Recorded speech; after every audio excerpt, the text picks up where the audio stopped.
in the absence of good learning, there is no good teaching. Mhm. And where you have good learning, you have good teaching.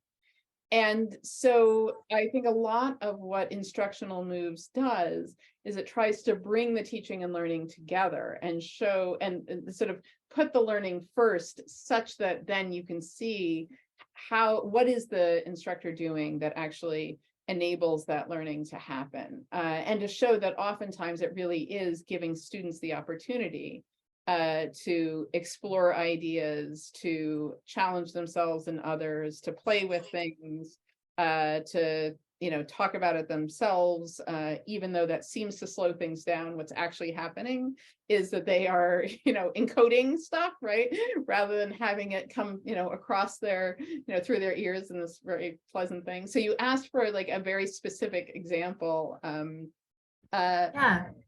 and I think there are some really ambitious examples of, high leverage instructional moves in the book. And so one vignette that I find really engaging every time I would read it and edit it was about a simulation actually that was done at the Kennedy School, where there's you have students who are negotiating with one another, and they all have different forms of information and different goals, and the context is changing and so forth. And we hear a lot of the back and forth among 3 students in one small group. And you can see sort of what's happening, and then we get to hear their debrief with one another. And that is a complex, thing to set up. Mhm. And yet you can see both not only how engaged they are, but how capable then they are of engaging in the meta reflection that helps them really work on the core learning goals for the class.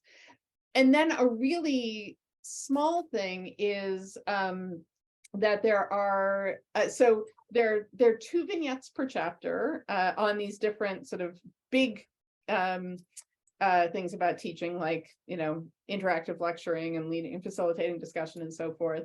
And then within each chapter, we've sort of broken it down to sort of different kinds of things that one might engage in. And then there's some small boxes that like give us micro moves that different teachers and facilitators engage in. And actually, one of the micro moves that I love is one by our colleague Aliyah El-Amin, who begins and ends, I think, each class by having students teach each other something. And just it's a really small thing. And I think the example that made its way into the book is about as a student teaching about turmeric, and teaching about the uses of turmeric in tea and in medicine, and sort of as a feeling of home and a cultural aspect. And it's just a really small thing, but that's quite wonderful as a way to spend just like 2 or 3 minutes, but enabling students to bring their whole selves into the classroom, to build community, to highlight diversity and inclusion and belonging. Anyway, that's just one of my favorites.